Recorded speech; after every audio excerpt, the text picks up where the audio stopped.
why would I want to belong to a party that takes pride in shedding innocent blood? Number one, as if that's not what God hates. Number two, as if there's not a black market for baby organs. And number three, as if abortion clinics didn't start in the hood. When I first announced my run for Congress, I had this random white woman, liberal, walk up to me and ask, well, what about you isn't Democrat? To which I responded, well, besides my skin color, what about me is Democrat? And it was at that very moment that she realized that God gave her enough common sense to ask me about my values. Now, don't get me wrong, I was raised to vote Democrat down the ballot, so when I first started, I would say things like, I'm a Republican, but I'm not a conservative. But now I know all too well I am a full-fledged, hardcore conservative, and I'm proud of it. I mean, my favorite saying is I was born black, not Democrat. But in all seriousness, whenever I began to think for myself politically, the choice was easy. I mean, why would I want to belong to a party whose mission is to infringe on the Second Amendment as if a criminal would ever participate in something like a mandatory buyback? Why would I want to belong to an... The entire conversation around gun control has been so aberrated that people think that once the government steps up and says, everybody turn in your guns, that the criminals will be part of the crowd that will say, yes, government, here are our guns. We don't want to be criminals by disobeying the government. They are criminals because they disobey the government. They break the law. And so the people who get caught up in the fallout of these gun control measures are the law-abiding citizens who actually do turn in their guns. In the 70s, back in Nigeria, there was a move to disarm the population, and the police would literally come to people's homes and take their guns. They would seize guns, and eventually, when the population was disarmed, robbery and kidnappings steadily increased. So it is not a smart thing to engage in these measures. These policies are destructive. It has destroyed other countries. And when I see politicians in North America playing around with the gun control narrative, it's as if, can't you see what it's done in these other countries? And even in the United States, there are states in the United States who have strict gun control laws, and they are enforcing them, and those are the states with the highest rate of gun crimes. Endorse a godless party, because there is no such thing, and I mean no such thing as a trans child. We have confused children and sick enabling adults. Why would I want to belong to a party that takes pride in shedding innocent blood? Number one, as if that's not what God hates. Number two, as if there's not a black market for baby organs. And number three, as if abortion clinics didn't start in the hood.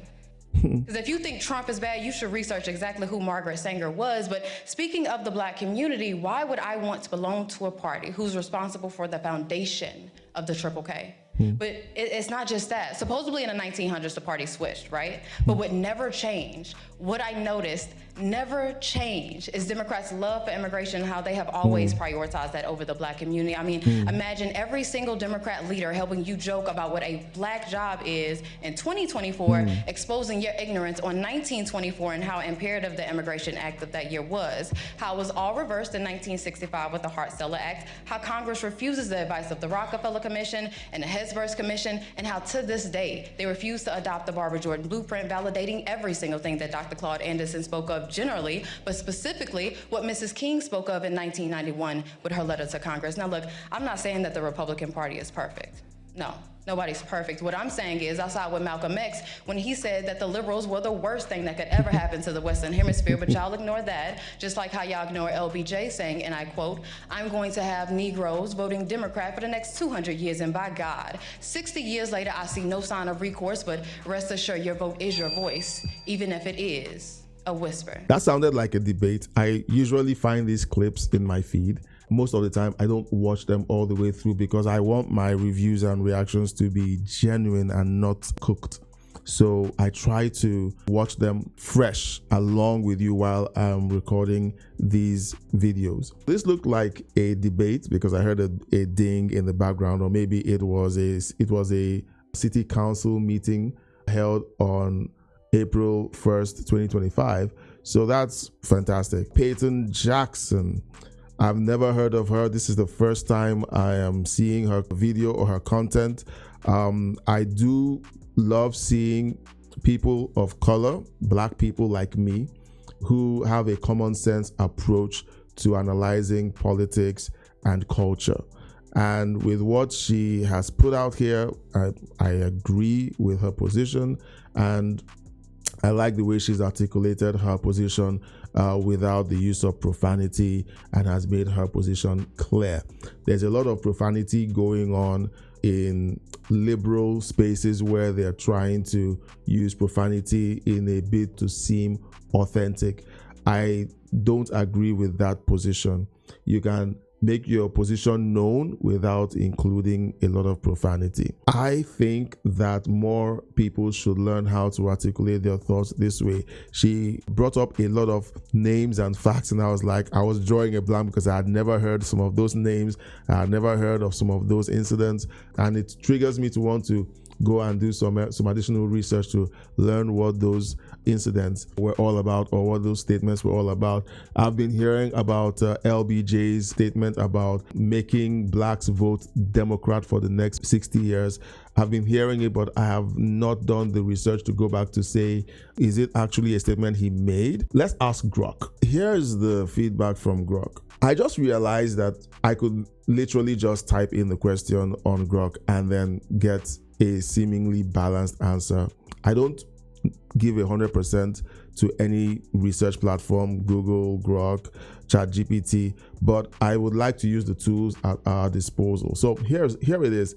I asked the question, did LBJ say he would get blacks to vote Democrat for the next 60 years? And the answer is this: there's no definitive evidence that Lyndon B. Johnson said he would get black voters to support Democrats for the next 60 years. A widely circulated quote attributed to LBJ, allegedly spoken to two governors on Air Force One, claims he said, "I'll have those N-word voting Democrat for 200 years," referring to his support for the Civil Rights Act of 1964. This quote, first appearing in Ronald Kessler's 1995 book, Inside the White House, comes from a single source, Air Force One steward Robert McMillan, with no corroboration from other witnesses. Historians and fact checkers, including Snopes,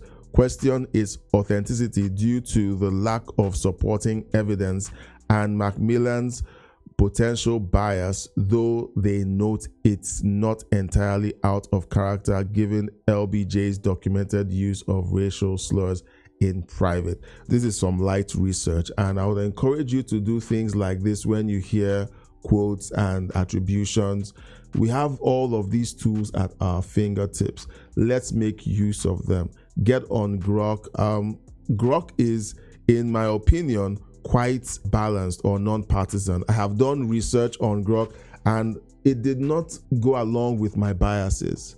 There have been questions that I've posted on Grok that I was hoping would support my bias. Everyone has a bias. Yes, I try to be non-partisan with the videos that I make here, but I have my biases. And when I put in some things on Grok, and I'm hoping, I like Peyton's speech. I like the fact that there's a person of color who is saying common sense things, but I don't like the fact that the quote that she's put out there has not been authenticated. So we do have to be level-headed with our acceptance of certain things that are said, especially by public figures. If there's a narrative that supports their position, they grab a hold of it and use it. I would be a horrible politician because I would not be comfortable doing stuff like that. I have to be sure that these things are verified and that they are true. And so here, that LBJ quote isn't being supported or verified by anyone. And it's almost like the statements that have been made about Donald Trump. I like Donald Trump, okay? I like him. I would call out anything he does wrong if he does anything wrong and I see evidence that he's done something wrong. However, when it comes to the reports that have come out in the last 4 years of his behavior and things he said and how he called members of the military who were dead and buried in Arlington Cemetery suckers and losers.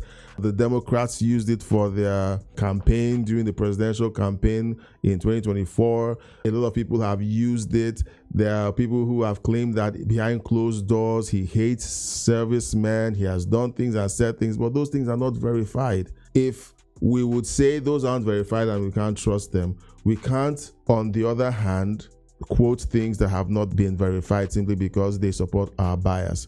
This is just me, just going along with our research, our findings, and letting you know, look, we all have to do our own research.